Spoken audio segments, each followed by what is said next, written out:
Welcome to every other middle school video ever, We're jumping right into this dandy video. We are baking scones today, and the reason we're doing this is because me and scones do not have a fun past. These scones have been sent just to torment me, to be my downfall. So, let's explain the backstory. I love scones. There's only one British place in the place that I live, which is going to remain anonymous, but by the clouds in the sky, I'm pretty sure you can tell. Anyways, this place serves great scones with whipping cream and jam, and they're yummy, and I love them. They're light, and they're big, and then I want these scones because this place is both far away and expensive, so I can't just like zoom down the street every day and go grab a scone and go like, or whatever. So I was like, why don't I try to make them? Because I do baking. I don't do a lot of baking. I don't do good at baking, but I do baking. So I found this recipe online with good reviews, and the scones look really good. She had this video run through, and everything looked great in her video, and I was like, this will be awesome. Boy, was I wrong. So this recipe called for a ton of what ingredients, both egg and milk, like combined, and or whatever, and then the dry ingredients were lesser than the wet ingredients, and for scones, you need to make a dough. You can see where this is going. The dough, I tried my best. I added some more flour, I tried everything, and then I tried to get it out and work it, and it was unworkable. So I had to start all over. And then the second time I went through, this time I got workable dough. But here's the thing, I was so cautious, so terrified of what had happened last time, I over kneaded the dough. So if you do baking, you know what that means. These little lovely scones were not big and thick and beautiful. They were little tiny rocks, and they weren't nice, let's just say. Plus we didn't even have any whipped cream. So we're probably gonna make whipped cream if I can find the heavy whipping cream. Because, yeah. So, time to get right into this. The first step of this journey was to clean up the kitchen. There was tons of stuff there. There was a cutting board with liquid and crumbs on it, so it's pretty apparent to me that somebody had been down there earlier and not cleaned up what they were doing. It was disgusting and not sanitary, so there's no way I was going to bake anything in this kitchen. Even though I'm not too concerned about sanitation, it was that gross.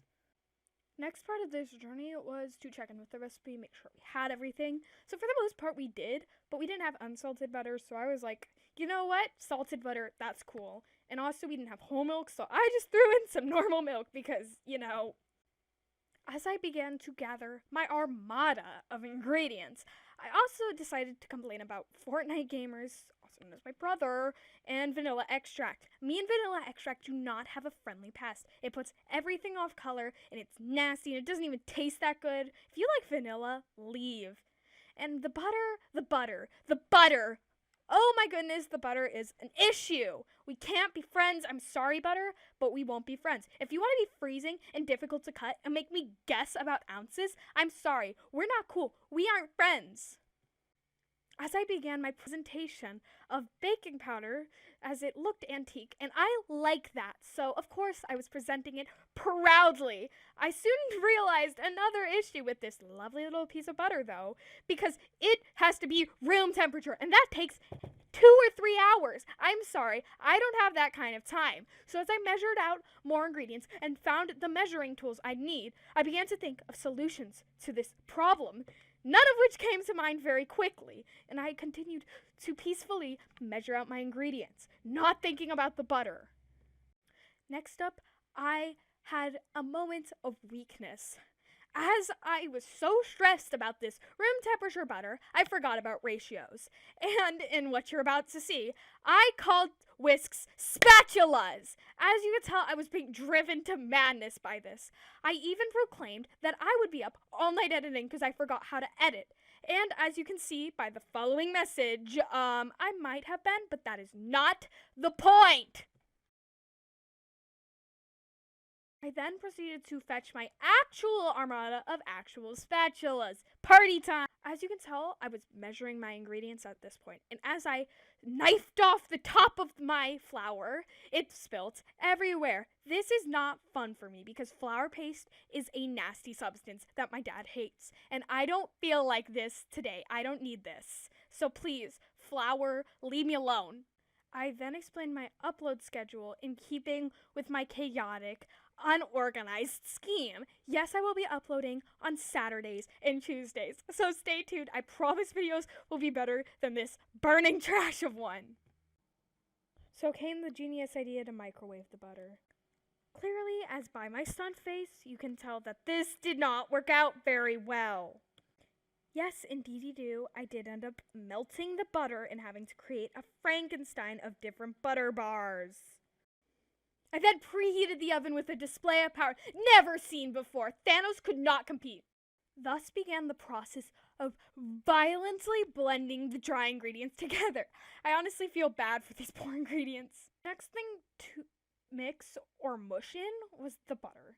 I airlifted some of the ingredients up because apparently that helped or something, and these scones really, they needed all the help that they could get. I'm a baking disaster! If you do the cooking by the book, then you'll...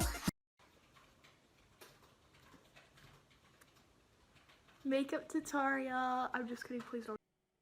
I then began to whisk together the egg and the milk to make our lovely mix of wet ingredients. I also saved some for the egg wash later on in this amazing recipe.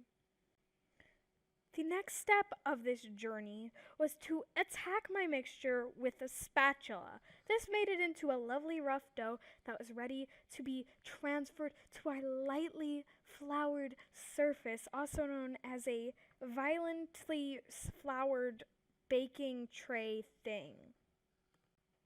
One of the few steps left in this scone making journey was to knead the dough into an actual dough that I could cut out little circles in. So I began to knead it 10 times exactly, +1.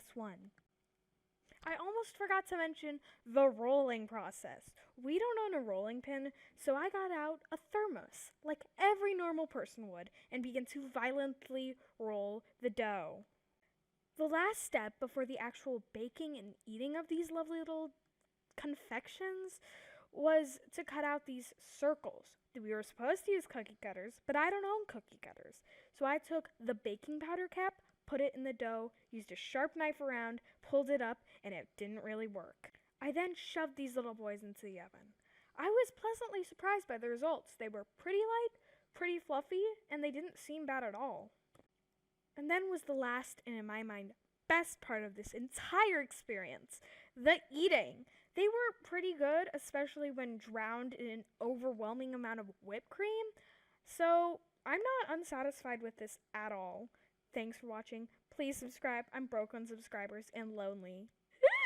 If you do the cooking by the book, then you'll